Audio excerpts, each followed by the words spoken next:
I used to believe space was silent. That great, cold vacuum beyond the stars, a place where only machines dared whisper and the human heart could finally be still. But the moment my ship began to tear apart, I learned that space screams. Metal screams. People scream. And in that chaos, silence is the cruelest sound of all. We were 6 days out from the Kepler Drift, a frontier sector barely charted by human probes. Aegis IV, our vessel, was designed for deep space diplomacy, equipped with the best sensors, the best armor, and the most fragile thing in existence, human hope. Commander Elias Ryan, that was me. I'd logged 12 missions, seen 3 exoplanets, and once talked down a Martian engineer who'd try to open an airlock mid-flight. But nothing prepared me for what we found in that sector. It started as a distortion, like gravity itself was holding its breath. The navigation feed flickered. Stars bent and twisted in ways no physics simulation ever described. My co-pilot, Nara, shouted something about mass shadows and gravitic shears. Then, before any of us could react, the universe folded in on itself. Impact. I don't remember the explosion, just fragments. The sound of tearing hull plates. The shudder of impact alarms. Nara's hand grabbing my arm. A blinding white flash. Then darkness. When I woke, the first thing I noticed was a smell, a mix of burnt ozone and something alien, almost floral. My visor display flickered red warnings. Oxygen at 34%. Suit integrity compromised. Communications offline. Nara. My voice was a rasp inside the helmet. No response. I forced myself up. Every joint screamed in protest. Around me lay the shredded remains of Aegis IV, pieces half buried in glittering violet sand. The sky above was a swirling mist of blue and silver clouds, streaked with static lightning. If this was heaven, it had an electric storm problem. I climbed a small ridge, hoping to get my bearings. That's when I saw the landscape properly. Endless dunes of luminous sand, broken by crystal spires taller than skyscrapers. They pulsed faintly, in rhythm with my heartbeat. It didn't make sense. Nothing natural does that. I activated my distress beacon. Command, this is Ryan. Aegis IV has crashed. Coordinates unknown. Planet unknown. Request immediate rescue. Static. Only static. I repeated it 3 times before accepting the truth. I was talking to no one. The human mind isn't built for this kind of silence. Every minute stretched longer than the last. I scavenged what I could, a fractured toolkit, a half-working scanner, a broken photograph of my crew. Nara was smiling in it. I couldn't bring myself to look too long. By what I could tell, the air here was breathable, though dense with metallic ions. I removed my helmet cautiously. The air felt alive. Each breath tingled, like tiny electric sparks across my tongue. And beneath the hum of the wind, I swore I heard whispers. Distant, feminine, musical. I found a trail, deep impressions in the sand, leading toward one of the crystalline spires. They weren't human footprints. Too elegant, too precise, each one leaving behind faint traces of light that faded after a few seconds. Curiosity fought fear. Curiosity won. The spire loomed ahead, its surface smooth as glass but warm under my hand. I could feel vibrations, rhythmic, deliberate, almost like a pulse. There were carvings, lines of symbols that rearranged themselves when I looked too long. My suit scanner failed to classify the material. It wasn't mineral, metal, or organic. It was something else. Then the ground trembled. A deep thrumming rose from beneath the sand.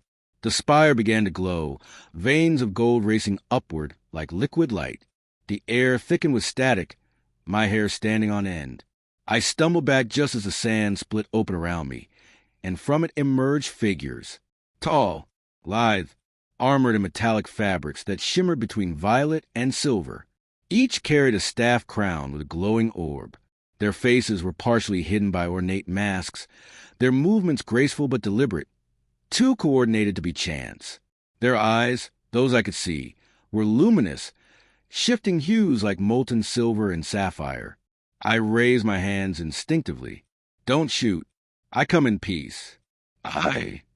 One of them moved faster than sight. The next instant, I was suspended midair, frozen in a field of invisible force. I couldn't even blink. My body refused every command. They surrounded me, examining me like scientists studying an artifact. Then one of them stepped forward. She was taller than the rest, her armor etched with symbols that pulsed in sync with the spire behind her. When she removed her mask, I forgot to breathe. Her features were flawless, sculpted, yet alien. High cheekbones, iridescent skin that shimmered like pearl, eyes the color of stormlight. There was no cruelty in them, but no mercy either. She tilted her head slightly, studying me as one might a strange insect. Then she spoke, not aloud, but directly into my mind. "You are flesh from the void." I tried to respond, but the psychic pressure was overwhelming. My thoughts felt like glass under a hammer. "You are not of the Valkyrie," the voice continued, calm and cold. "An intruder, or a gift." A gift? My vision blurred. My chest burned with trapped breath. Another voice joined hers, sharper, questioning. They seemed to argue telepathically, their tones echoing through my skull. One pointed to the wreckage of my ship. Another gestured at me with disgust. Finally, the first woman silenced them with a wave of her hand. She stepped closer until her face filled my vision. Trophy. The word cut through the noise, foreign yet familiar. Trophy. That was the last thing I heard before the world folded inward again. I awoke later in a place that defied description. The floor beneath me pulsed like living crystal, emitting soft light. The air shimmered with faint music, though no source was visible. My wrists were bound by energy bands that didn't hurt, but made resistance impossible. In front of me stood the same woman, the one who'd called me Trophy. She regarded me with an expression I couldn't decipher. Curiosity, perhaps, or amusement. "You survived the crash," she said this time aloud, her voice low and melodic. "Unusual. The void usually claims what it takes." I swallowed, forcing my voice steady. "Where am I? Who are you?" She stepped closer, her gaze unblinking. "You stand in the halls of the Valkyrie, daughters of the eternal flame, rulers of this world. You," she added, "are mine." My pulse spiked. "Yours? What does that mean?" Her lips curved into something between a smile and a command. "It means you will live for as long as I wish it." She turned away, her cloak of light trailing behind her like liquid stars.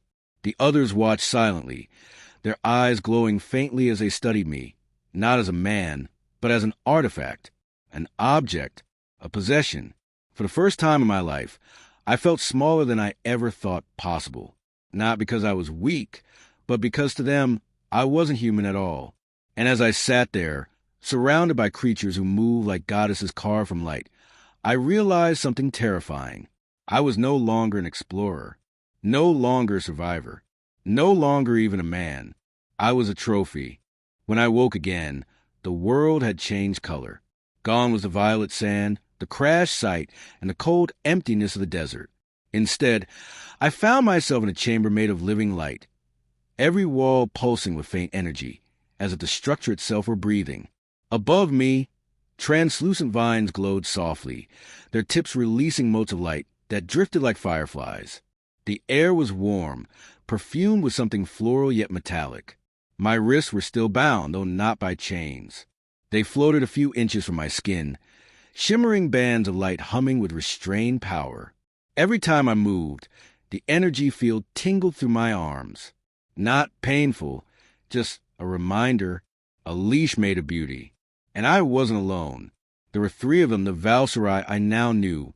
They stood near a crystalline console, speaking in melodic tones that resonated in my skull even before I heard them with my ears.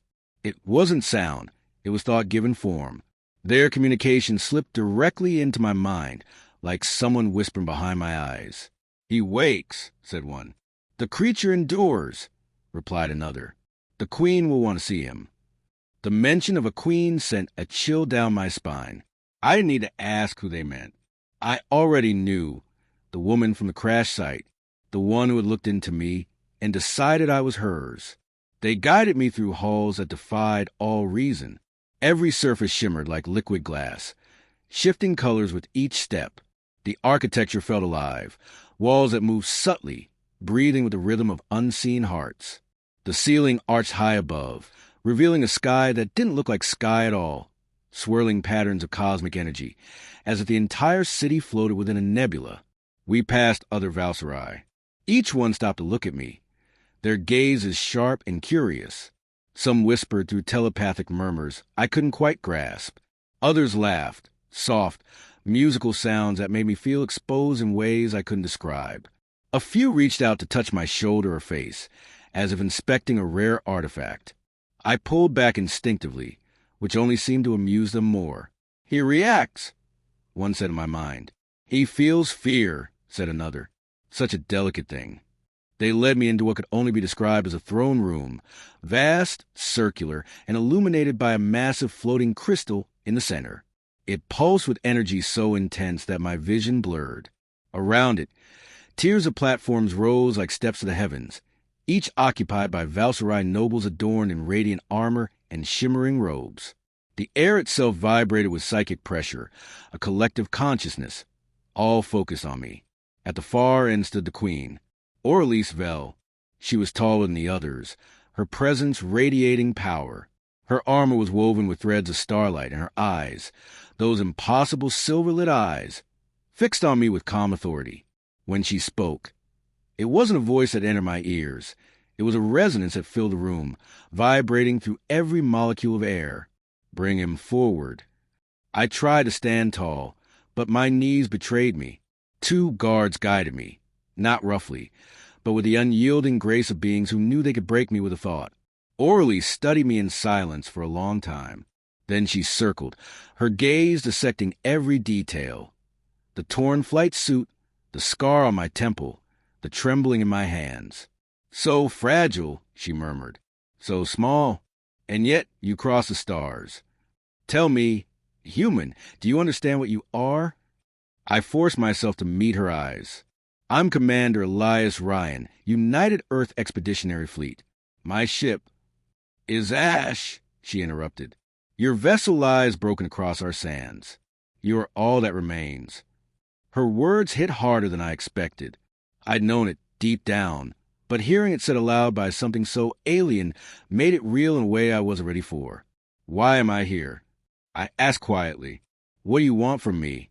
Oralis's expression softened, not with pity, but with curiosity.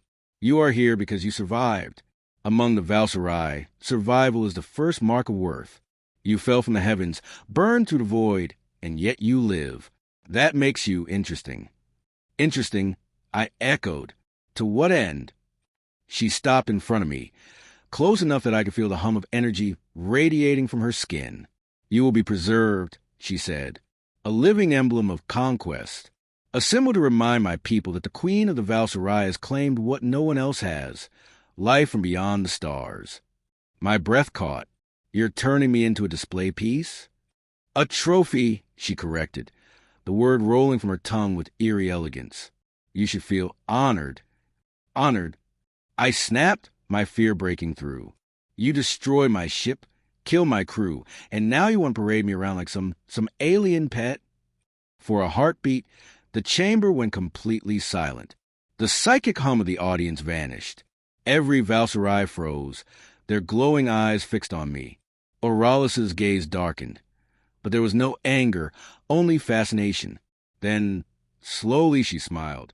"You speak boldly," she said. "You do not bow." Curious, most had already begged. Perhaps I chose well. She turned to the gathered court.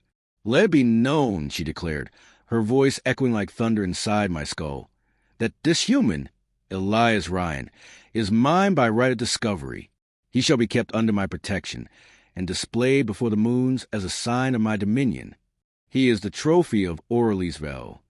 The chamber erupted in psychic murmurs, waves of emotion rippling to the crowd, shock, envy, disbelief. Some protested aloud, demanding the right to challenge her claim. Others whispered admiration, calling her bold even for a queen. I tried to shout, to resist, but 2 guards restrained me effortlessly. The more I fought, the stronger their grip became. My protests echoed uselessly in the hall. Oralis's gaze never left mine. You will learn your place human, she said softly. But in time, perhaps, you will also learn that not all cages are made of iron. She motioned with one hand, and a column of light descended around me. The world blurred, colors bleeding into motion. I felt weightless, pulled upward into a tunnel of sound and light. When I came to, I was in a smaller chamber, circular, almost serene. The walls were made of translucent stone, and a pool of liquid light rippled in the center. My bindings were gone, but the door was sealed by a transparent barrier. Outside, I could see Valkyrie attendants walking along suspended platforms. None spared me a glance. To them, I was already just another artifact, catalogued, contained, forgotten. I sank to the floor, head in my hands. Hours or days passed. Time had no meaning here. I talked to myself just to remember the sound of my own voice. Then one day, the barrier shimmered and parted. Orly stepped through. No guards. No entourage. Just her. She looked at me quietly, then gestured toward the pool. "It is not water," she said. "It restores energy. Drink." "I'm not your pet," I muttered, though my throat was raw and dry. "No," she said. "You are something far rarer. A creature that defies its own extinction." For a moment, there was no hostility in her eyes, only an emotion I couldn't place. Something ancient, something lonely. "Tell me," she asked softly, "what drives your kind to chase the void? To cross endless death for the sake of discovery?"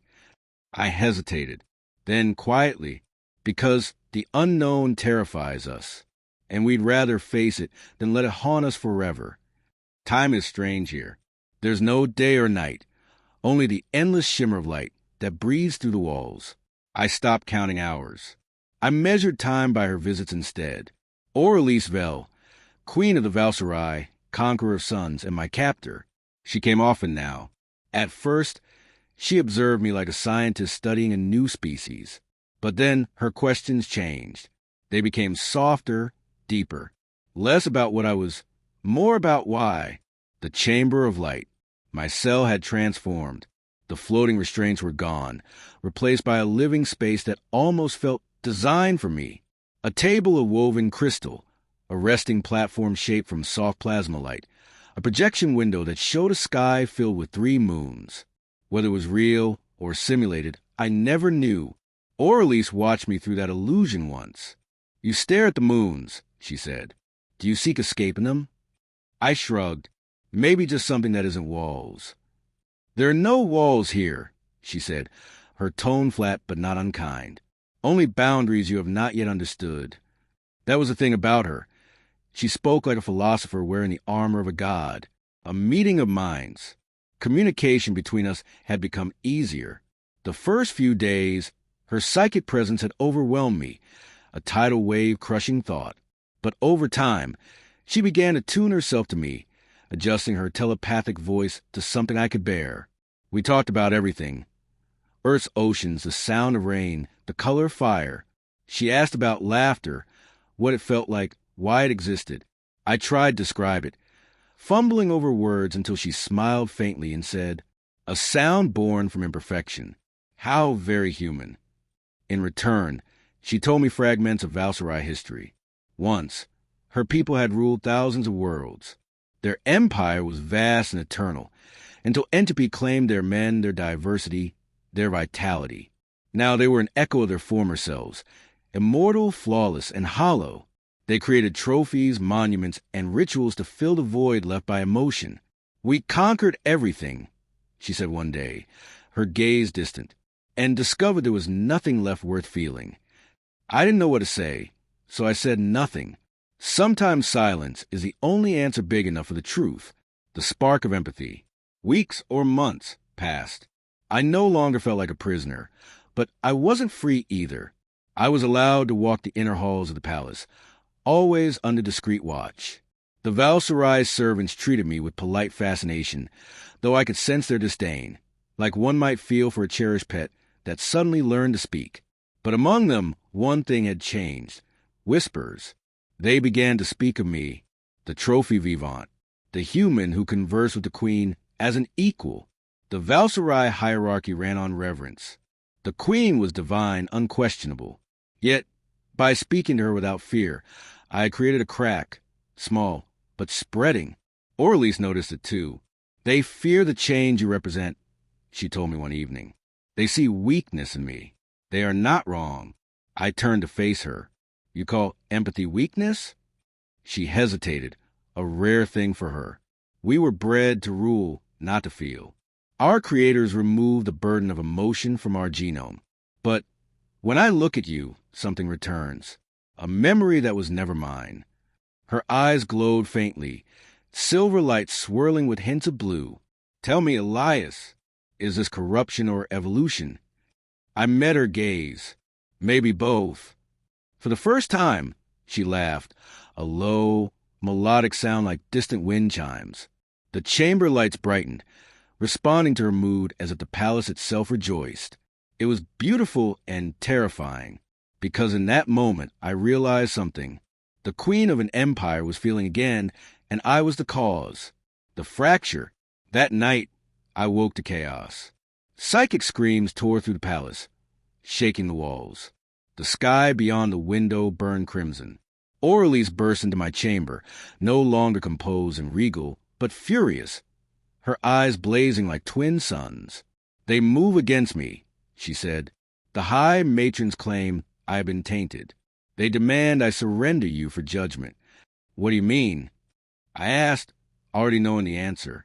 They will destroy you, and perhaps me if I resist. She grabbed my wrist. For the first time, physical contact. Her skin was cold and electric, her strength immense but trembling with urgency. You cannot stay here. I stared at her. Then what? Run? Hide in a galaxy I don't understand. If you stay, you die. She led me through secret corridors that pulsed with faint light.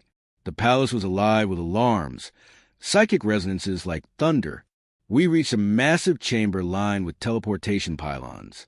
Orleans began activating them, her movements quick and precise. I hesitated. You're risking everything for me. Why? She turned, her expression fierce and fragile all at once. Because you made me remember what it means to care. Before I could respond, the doors exploded inward. The high matrons entered. 6 of them, their armor glowing with royal energy. Their presence pressed down on my skull like gravity. One of them pointed at me. The corruption stand beside her. The queen must be purged. Orly stepped forward, psychic light flaring around her. He is under my protection. Then you share his fate. The room erupted in psychic warfare. To human senses, it was chaos, soundless but deafening. The air distorted, metal melted, space bent. I ducked behind a console, shielding my head from invisible shock waves. Orleans fought like a goddess unleashed. Her energy lashes split the air, her will bending gravity. Yet the matrons were many, and their power combined. I knew she couldn't hold forever. I saw the control panel for the teleportation gate flickering. My fingers trembled as I tried to recall the sequence she used.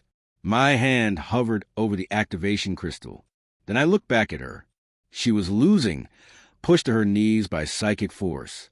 One of the matrons raised her staff, energy gathering for the killing blow. I didn't think. I just acted. I grabbed a fragment of shattered metal and jammed it into the nearest energy conduit. Sparks exploded. The overload cascaded through the teleportation array, flooding the room with light. Elias, no. The world disintegrated. The Exodus. When the light faded, I found myself sprawled on a barren plateau overlooking the glowing plains of the alien world. The sky was split by auroras, colors shifting violently. The air crackled with static. Beside me, Orleans lay unconscious but breathing. I crawled to her side, checking for wounds. Her pulse was steady, her expression calm, almost peaceful. For the first time since my crash, I felt something close to relief. Then her eyes opened. "You fool," she whispered. "You could have died." "Yeah," I said, smiling weakly. "But so could you." For a long moment, she said nothing.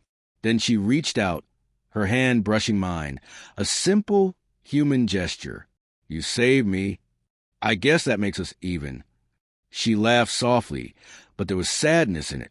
No, Elias, nothing between us is ever even. We watched the distant horizon together. In the sky, faint trails of light marked ships ascending. The fleet of the matrons searching for their missing queen. We were fugitives now, hunted by our own empire. What happens next? I asked. She stood, looking toward the horizon. Now, the Valkyrie will learn fear, and perhaps hope. Her gaze shifted back to me. You want to explore the unknown, human. Now you are the sun here doesn't rise. It awakens. When the first light broke across the violet horizon, I watched it scatter through the crystal plains like liquid fire. Every beam split into colors I'd never seen before, painting the air with a living aurora. For a brief, impossible moment, I forgot I was stranded on a world ruled by a god queen and her army of telepathic warriors. Beside me, Aurelie stood silent, her cloak fluttering against the wind. The light caught in her silver eyes, turning them molten gold. For all her power, she looked human, tired, determined. They will come for us, she said quietly. The matrons won't rest until the throne is reclaimed. I adjusted the makeshift transmitter I'd scavenged from my crashed ship's wreckage. Then we'd better be ready. Ready? She echoed, almost amused.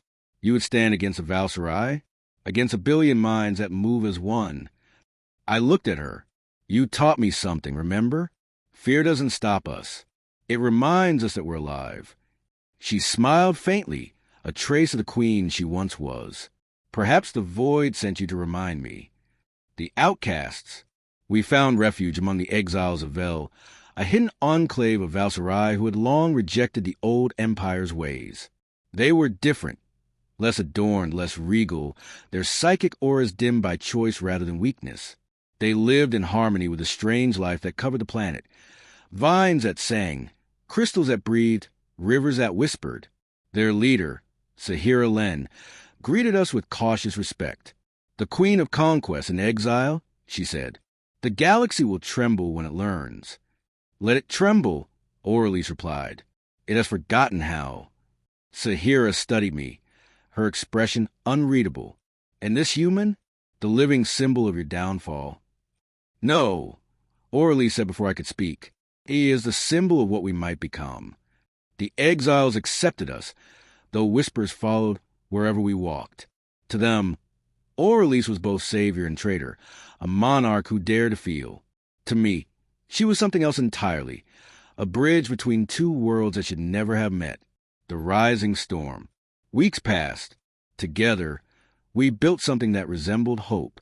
I helped the exiles retrofit ancient technology with human engineering, communication arrays, shielding devices, propulsion systems. My knowledge fascinated them. Their psychic technology, in turn, fascinated me. For the first time, I wasn't just surviving. I was building. But peace never lasts. Scouts reported that the matron's fleet had entered the system, 1,000 ships strong, forming a psychic blockade around the planet. The Valkyrie intended to erase every trace of Auralis's heresy. Aurelie gathered the exiles in the Hall of Resonance, a cavern filled with luminous pillars that amplified psychic voices. Her presence filled the chamber like gravity itself. My sisters, she began, her voice echoing in mine and air-alike. They come not for war, but for silence. They wish to erase what we have become, the ability to feel. She gestured toward me. This human was once a trophy, a symbol of conquest. But he has shown us the truth. That conquest without purpose is emptiness. That immortality without love is oblivion. Her words rippled through the crowd like a storm. I felt them not as sound, but as waves in my chest. For a people bound by shared thought, emotion was a weapon more powerful than any blade. We will not fight them with fear, she said. We will show them who we are. The battle of minds. The sky burned. The matron fleet descended like a swarm of suns, their ships gleaming with the energy of a dying god. From the ground, I could feel their psychic broadcast, a pulse of dominance that clawed at my mind. It was suffocating, a mental storm meant to crush descent before it began. But the exiles fought back. They formed a psychic network around Aurelise, amplifying her power. I worked beside them, synchronizing human tech to stabilize the resonance field. My heart pounded as a machine roared to life, a fusion of human science and Valkyrie will. Above us, the sky became a battlefield of thought and light. Energy cascaded between fleets like lightning made of dreams. Psychic waves collided, bending reality itself. Ships vanished and reappeared in bursts of spectral flame. Every explosion echoed in the mind as much as the air. Through it all, Aurelise stood unmoving, her focus absolute. I could feel her thoughts, the strain, the pain, the sheer force of her will. The matrons were strong, their combined consciousness vast and cold. But Aurelise fought not with control, but with emotion. And emotion, it turned out, was contagious. One by one, Valkyrie's ships began hesitating. Pilots faltered as empathy flickered through their psychic links. Fragments of memory not their own. Laughter, ocean, sunlight, love. Humanity. Elias. Aurelise whispered through the storm. They need to see what I saw. They need to feel it. I understood instantly. I connected the resonance generator to my neural link, opening the system to her mind, and through her to all of them. The surge nearly killed me.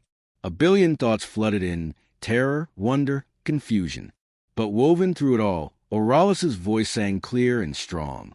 She broadcasted my memories, our memories, into every Valkyrie mind. They saw Earth's blue sky. They felt the warmth of rain. They heard the sound of human laughter, fragile yet infinite. And for the first time in millennia, the Valkyrie wept. The fall of the Empire. The matron's fleet faltered. Their psychic unity fractured. Some ships powered down their weapons. Others turned away entirely. The command signal dissolved into chaos as emotion tore through their perfect order. Aurelise collapsed beside me, blood like liquid light seeping from her nose. Her eyes dimmed, her energy nearly spent. I caught her as she fell. "It's over," I whispered. "You did it." She smiled weakly. "We did it." The fleet retreated. The sky cleared. Silence returned, not the cold void of before, but something gentler, peaceful. The exiles gathered around us, their faces filled with awe. The old empire had fallen, not through battle, but through awakening. Epilogue, the trophy no more. Months later, I stood once again on the crystalline plains where I had first fallen. The air hummed softly, alive with energy, but the fear was gone. Valkyrie's ships now traveled freely, not as war fleets, but as envoys of renewal. Aurelise recovered slowly. She no longer called herself queen. Now she was simply Aurelise Vell's seeker, teacher, wanderer. "We are rebuilding," she told me as we watched the sunrise. But this time, not in conquest, in connection. I smiled. Maybe that's what evolution really is. She looked at me, her gaze soft but unyielding. "And you, Elias Ryan, what will you do now that you are free?" I glanced at the horizon, where a fleet of new hybrid ships waited, part human, part Valkyrie design. "I'll go back to the stars," I said, not as an explorer for Earth, but as an ambassador for us. Aurelise reached out, placing a hand on my chest. Her touch was warm now, alive, human in its gentleness. "Then take this," she said. She handed me a small fragment of her crown, reshaped into a pendant. It glowed faintly, pulsing in sync with my heartbeat. A reminder that even a trophy can change the fate of empires. I laughed softly. "And what will you tell your people when they ask where their queen has gone?" Her smile was wistful, that she followed her heart into the unknown.